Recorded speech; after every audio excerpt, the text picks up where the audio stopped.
ஆன்மீக அன்பர்களுக்கு அடியேனின் வணக்கம். இப்பிரபஞ்சத்திற்கும் தாய் தந்தையருக்கும் என் அருமை குருநாதர்களுக்கும் என் வணக்கத்தை தெரிவித்துக் கொண்டு இன்றைக்கி நிகழ்ச்சியில் போகிறோம். இன்றைக்கி என்ன விஷயம் பார்க்க போகிறோம் அப்படின்னு பார்த்தோன்னா, புரட்டாசி முடிஞ்சிருச்சு. இப்போ அடுத்து பார்த்திங்கன்னா ஐப்பசி மாத பலன்கள். சரிங்களா? ஐப்பசி மாத பலன்கள் எத்தகைய சிறப்பை தரப்போகிறது 12 ராசிக்காரர்களுக்கும். மேஷம், ரிஷபம், மிதுனம், கடகம், சிம்மம், கன்னி, துலாமுக்கு ஒரு சிறப்பு இருக்குது. விருச்சகம், தனுஷு, மகரம், கும்பம், மீனம்.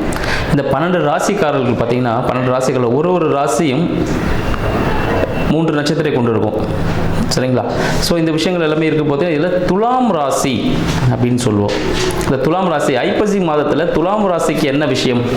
ஏன்னா எடுத்ததுமே நம்ம துலாமில் போயிட்டோம்.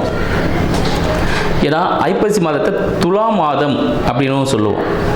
ஏன்னு பார்த்தீங்கன்னா, கண்ணியில் இருக்க சூரிய பகவான் என்ன பண்ணுறாரு, இந்த மாதத்தில் துலாமில் சஞ்சரிக்க போகிறார். ஸோ துலாம்னு என்னதுங்க? தராசு.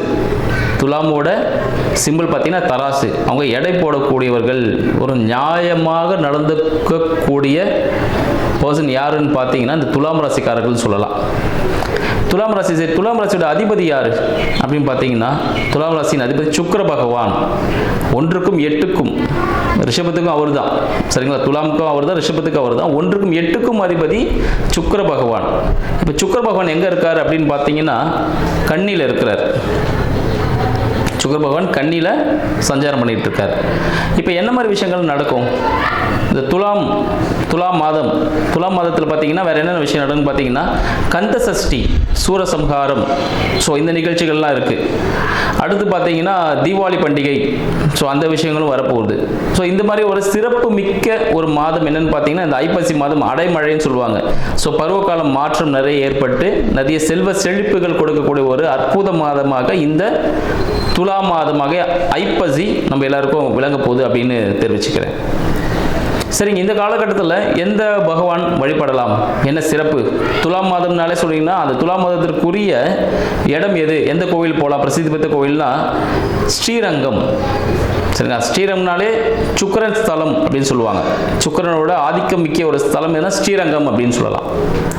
இந்த துலாம் ராசிக்காரர்கள் துலாம் மாதத்தில் ஸ்ரீரங்கம் சயன கோல பெருமாள், சரிங்களா, சயன கோலத்தில் இருப்பார். அங்கே போய் பண்ணும்போது, அங்கே போய் பூஜிக்கும் போது என்ன நடக்கும்? செல்வ சௌபாக்கியங்கள் அனைத்துமே கிடைக்கக்கூடிய ஒரு அற்புத மாதமாக இந்த துலா மாதம் திகழ்கிறதுன்னு சொல்லலாம். இந்த துலாம் மாதத்தில் என்னென்ன பண்ணலாம், என்ன செய்யலாம், 12 ராசிக்காரர்களுக்கு என்ன விதமான ராசி பலன்கள் நடக்க போகுது, என்ன சாதகமான பலன்கள், கடந்த மாதத்தில் என்ன விதமான பாதக பலன்களை நீங்கள் அனுபவிச்சிருந்தீங்களோ அதுக்கு என்ன ஒரு பிராயச்சித்தம், ஒரு நல்ல பலன்கள் இந்த மாதத்தில் கிடைக்க போகுது அப்படின்ற விஷயங்களில் இப்போ நம்ம போகலாம். கன்னிராசி அன்பர்களுக்கு அடியேனின் அன்பு வணக்கங்கள். கன்னிராசிக்காரர்கள் கடந்த மாதம் புரட்டாசி மாதம் வாழ்க்கையை புரட்டி போட்டு ஒரு நல்ல நிலையில் வந்திருப்பீங்க. இப்போ பார்த்தீங்கன்னா நிறைய கஷ்டங்களை அனுபவிச்சிருப்பீங்க. இப்போ அந்த கஷ்டங்கள் கொஞ்சமாக மாறிட்டு இருக்கோம் அப்படின்னு நம்புகிறோம். ஏன்னா இந்த பிரபஞ்சம் அதை தான் உணர்த்துது. கன்னி ராசிக்காரர்களுக்கு இந்த துலா மாதமாகிய ஐப்பசி மாதம் எப்படி அமைய போகுது அப்படின்னு பார்ப்போம். இந்த ஐப்பசி மாதத்தில் கன்னியின் அதிபதியான புதன், 1க்கும் 10க்கும் அதிபதியான புதன் எங்கே இருக்காருன்னு பார்த்தீங்கன்னா ஐப்பசி மாதத்தில் முதல் பாதியில் துலாம்லேயே இருக்கார். அடுத்த பாதி விருச்சகத்துக்கு மாறுறார்.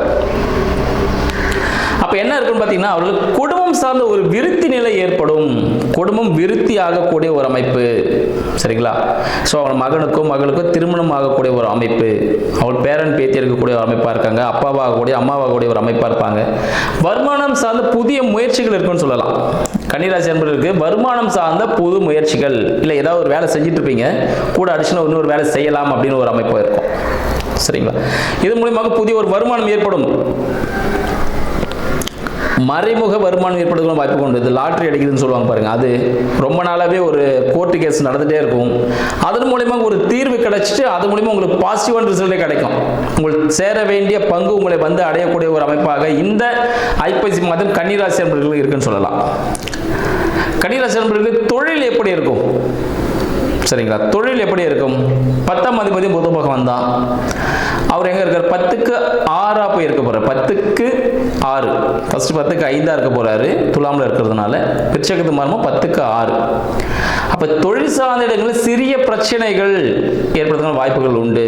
ஸோ ஓனர் பத்தியோ, முதலாளி பத்தியோ, மேனேஜர் பத்தியோ, சரிங்களா, அவங்களை பத்தி எதுவும் புறம் பேச வேண்டாம். புதிய முயற்சிகள் ஈடுபட வேண்டாம். கன்னிராசி அன்பர்கள் புதிய முயற்சிகள் ஈடுபடுவதை தவிர்க்கவும் சொல்லலாம். ஏன்னு பார்த்தீங்கன்னா 3க்கும் 8க்கும் அதிபதியான செவ்வாய் வந்து எங்க இருக்கிறாரு பார்த்தீங்கன்னா விருச்சகத்தில் வந்து இருக்க போறார். ஐப்பசி மாதத்தோட 2ஆம் பகுதி 2வது 15 நாட்கள்ல 3க்கும் 8க்கும் அதிபதி 8ஆம் அதிபதி எங்க வந்து இருக்க போறாருன்னு பார்த்தீங்கன்னா டைரக்டா வந்து 3ஆம் வீட்டிலேயே இருக்கிறார். விருச்சகத்துக்கே வர போறார். ஸோ விருச்சகத்துக்கே வரதுனால என்ன ஆகும்னு பார்த்தீங்கன்னா பிரச்சனைகள் தானாகவே வந்து சேரக்கூடிய ஒரு அமைப்பாக இந்த மாதத்தில் கன்னிராசி அன்பர்களுக்கு இருக்க போகுதுன்னு சொல்லலாம். கன்னிராசி அன்பர்களுக்கு பிரச்சனைகள் தானாக தேடி வரும் ஒரு மாதமாக இருக்க பொழுது. ஸோ பிரச்சனைகள் தேடி வரும்னு என்ன பண்ணணும்? நம்ம தான் கொஞ்சம் ஜாக்கிரதையாக இருக்கணும். ஏதோ ஒரு ஃபாஸ்ட்டாக பண்ணி முடிக்கணும் அப்படின்னு இருக்கக்கூடாது. ரத்தம் சார்ந்த விஷயங்கள், ரத்த உறவுகள், ரத்தம் சார்ந்த விஷயங்களில் கவனம் தேவை. உடலில் ரத்தம் கம்மியாகிறதுக்கான வாய்ப்புகள் உண்டு. சரியா? ஹீமோகுளோபின் அளவு கம்மியாகும். ஸோ அதை செக் பண்ணிடுங்க மருத்துவர்கிட்ட. ஸோ அது என்னெல்லாம் பண்ணி என்னெல்லாம் ரத்தத்தை டெவலப் பண்ணலான்னு பார்த்து அதுக்கான உணவு முறைகளை ஏற்படுத்திக் கொள்ளுங்கள். மருத்துவ உதவி தேவைப்படும். கன்னிராசி அன்பர்களுக்கு மருத்துவ உதவி கண்டிப்பாக தேவைப்படக்கூடிய ஒரு மாதமாக இருக்கு. ஸோ இடுப்பு சம்பந்தப்பட்ட பிரச்சனைகள் எதனா இருக்குன்னா கொஞ்சம் செக் பண்ணிடுங்க. அடிவயிறு சம்பந்தப்பட்ட பிரச்சனைகளை செக் பண்ணிடுங்க. கண்டிப்பாக இந்த மாதத்தில் அது தீர்வு கிடைக்க போகுது. சரிங்களா? அதை வந்து நீங்க டிலே பண்ண வேண்டாம். உடனே போயிட்டு செக்அப் பண்ணிட்டு அதுக்கு தீர்வு கிடைக்க போகுது. ஸோ அந்த விஷயத்தில் கண்டிப்பாக ஈடுபடுங்க. பிரச்சனையிலிருந்து நீங்க தப்பிச்சுக்கலாம். அடுத்து பார்த்தீங்கன்னா உங்களோட 4ஆம் அதிபதி 4க்கும் 7க்கும் அதிபதி எங்க இருக்க? 11ல இருக்கார். அப்ப சுகபோக ஒரு வாழ்க்கை அமைய போகுதுன்னு சொல்லலாம். இது வரைக்கும் பிரச்சனைல இருந்துச்சு. வீடு பிரச்சனை இருந்திருக்கும், கல்யாணம் ஆகல பிரச்சனை இருக்கும், நண்பர் கூட பிரச்சனை இருந்திருக்கலாம், இல்லை பார்த்தீங்கன்னா ஒரு கூட்டுத்தொழில் பிரச்சனையாக இருந்திருக்கலாம், இல்லை உடல் உபாதிகள் பிரச்சனை இருந்திருக்கும். சரிங்களா? அப்படி பார்த்தீங்கன்னா தாயார் சார்ந்த சில பிரச்சனைகள் இருந்திருக்கும். இதெல்லாமே இவ்வளோ சொல்லிட்டீங்க, இதெல்லாம் பாசிட்டிவா நெகட்டிவா அப்படின்னு சொன்னீங்கன்னா எல்லாமே உங்களுக்கு சுகமாக மாறக்கூடியது, சுக வாழ்வு வாழக்கூடிய ஒரு அமைப்பாக இந்த ஐப்பசி மாதம் கன்னிராசி என்பவர்கள் திகழ போகுதுன்னு சொல்லலாம். ஏன்னா உங்களை 4க்கும் 7க்கும் அதிபதி இருக்கு. 10ல இருந்து ஒரு அழுத்தத்தை கொடுத்திருந்தாரு. இப்போ அது 11க்கு போறார் சஞ்சாரமாக. ஒரு சின்ன ஒரு கிஃப்ட் கொடுக்க போறப்ப நீ கஷ்டத்துல இருக்க, இந்த ஒரு கிஃப்ட் ஒன்று வச்சுக்கோ, ஒரு ஹாப்பியா இரு அப்படின்னு சொல்ல போறாரு. அப்போ அதை நம்ம பயன்படுத்திக்கணுமான்னு கேட்டால் கண்டிப்பாக பயன்படுத்திக்கணும். ஏன்னா மனைவியின்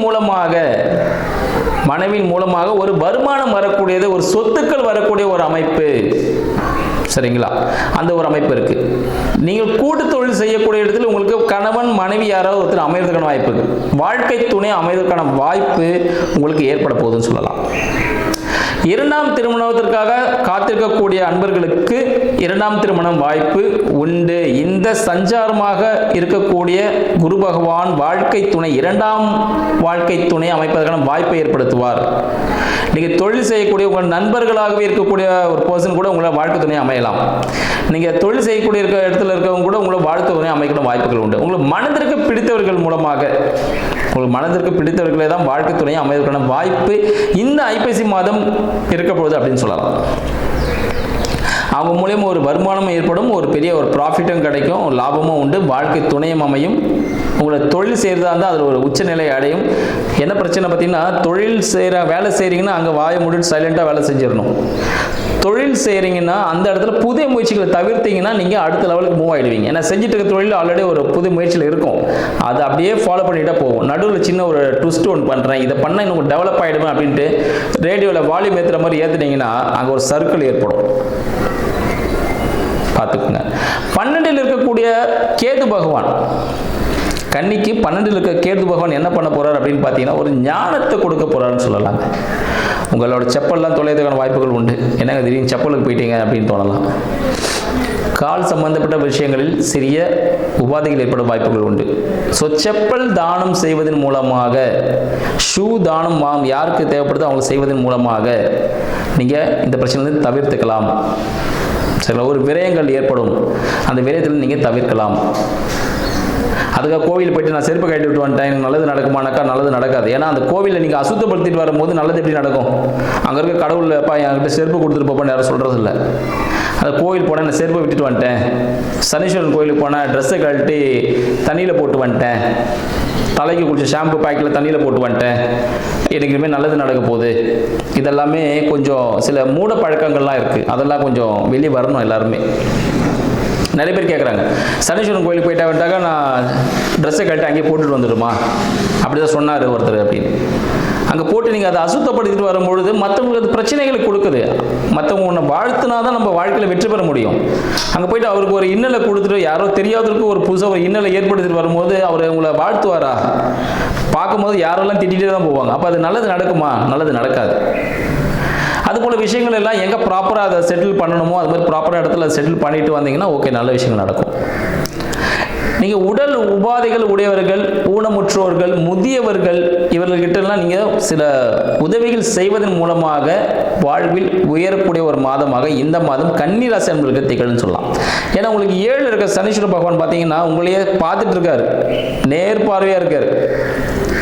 சரிங்களா? கன்னி ராசியே பார்த்துட்டு இருக்காரு, ஏதாவது ஒன்று கொடுக்கணும் அப்படின்னு சொல்லிட்டு வெயிட் பண்ணிட்டு இருக்காரு. அப்போ என்ன பண்ணணும்? ஒரு நல்லது நீங்கள் செய்யும் பொழுது துப்புரவாளர்களுக்கு வீட்டு வெளியில் இந்த கிளீனிங்லாம் பண்ணுவாங்க பாருங்க, அவங்களுக்கு ஏதாவது உதவிகள் செய்யும் பொழுது பார்த்தீங்கன்னா வாழ்க்கையில் அடுத்த நிலைக்கு ஏற்படுத்தும். உங்களுக்கு 6ல் இருக்கக்கூடிய ராகு பகவான் என்ன பண்ண போறார்? வெற்றியை கொடுக்க போறாரு சொல்லலாங்க. 6ல் ராகு இருந்தாலும் வெற்றி தான்.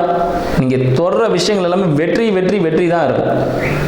ஏன்னா அந்தளவுக்கு திறமைகள் உங்ககிட்ட இருக்கும். அதுக்கான வெற்றியும் வாய்ப்புகள் உண்டு. புதிய வேலை கிடைப்பதற்கான வாய்ப்புகள் உண்டு. என்ன விஷயம்னா நீங்கள் காசிப், அந்த புறம் பேசுதலை அவாய்ட் பண்ணிடுங்க. அவாய்ட் பண்ணீங்கன்னா சக்ஸஸ் கம்பல்சரி. வெயிட்டிங்கில் இருக்க ப்ரமோஷன்ஸ் எல்லாமே. சரிங்களா? நீங்களாவே வாயை கொடுத்து மாட்டிக்க வேண்டாம். படிப்பு சம்பந்தப்பட்ட விஷயங்கள், மருத்துவம் சார்ந்த விஷயங்களில் படிப்புக்கு யாராவது வெயிட் பண்ணியிருந்தீங்க அவங்களுக்கு படிப்பு சார்ந்த விஷயம் சக்ஸஸ் கொடுத்துரும். இந்த காலகட்டத்தில் யாராவது வெயிட் பண்ணியிருந்தீங்கன்னா அவங்களுக்கு மெடிசன்ஸ் சார்ந்த விஷயங்கள் ஈஸியாகவே கை கொடுக்கும்னு சொல்லலாம். கம்யூனிகேஷன் ரிலேட்டடான விஷயங்கள், கலை கல்லூரி சார்ந்த விஷயங்கள் உங்களுக்கு ஒரு பாசிட்டிவ் விஷயத்தை கொடுக்கும்னு சொல்லலாம். சரிங்களா? தந்தை சார்ந்த விஷயங்கள் உங்களுக்கு எப்படி இருக்க போகுது? கன்னிராசி என்பவர்களுக்கு தந்தை சார்ந்த விஷயங்கள் எப்படி இருக்க போகுதுன்னு பார்த்தீங்கன்னா ஒரு சிறிய ப்ராஃபிட் உங்களுக்கு கிடைக்கும் அவங்க மூலமாக. பட் அவருக்கு சிறிய ஒரு உடல் உபாதைக்கு ஏற்படும். தந்தை சார்ந்த விஷயங்கள் சிறிய உடல் உபாதைகள், அதை நீங்கள் சரி செய்வதன் மூலமாக உங்களுக்கு நல்லது நடக்கும். ஏன்னா தந்தைக்கு உடல் உபாதைனா செலவு தான் நடக்கும். நல்லது நடக்குமானா அந்த செலவை நீங்கள் சிரத்தையோடு செய்யும் பொழுது எனக்கு இது ப்ராஃபிட் கிடைக்கும்னு செய்யக்கூடாது. தந்தை இருக்கிறவங்க, தந்தை ஸ்தானத்தில் இருக்கிறவங்களுக்கு ஏதாவது உதவிகள் செய்யும் பொழுது நம்மளுக்கு கடவுள் சில விஷயங்கள் தானாகவே அனுப்பி வைப்பார். அந்த விஷயத்தில் கொஞ்சம் நல்லா இருக்கலாம். தாய்க்கு பார்த்தீங்கன்னா உடல் உபாதைகள் எல்லாமே சரியாயிட்டு ஒரு நல்ல நிலையில் அவங்க இருக்க போகிறாங்க. ஒரு வீட்டு மனை வாங்கக்கூடிய ஒரு அமைப்பு ஏற்படும். வீட்டு மனை வாங்கக்கூடிய ஒரு அமைப்பு கன்னிராசி அன்பர்களுக்கு ஏற்படும். வாழ்க்கை துணையின் மூலமாகவோ நண்பர்கள் மூலமாகவோ வீடு வண்டி வாகனம் வாங்கக்கூடிய ஒரு அமைப்பு, ஒரு பாசிட்டிவான விஷயம் பார்த்தீங்கன்னா நிறைய விஷயங்கள் இந்த மாதம் கன்னிராசி அன்பர்களுக்கு இருக்குன்னு சொல்லலாம். இது போல நிறைய விஷயங்கள் அடுத்த நிகழ்ச்சி சந்திக்கிறேன். நன்றி, வணக்கம்.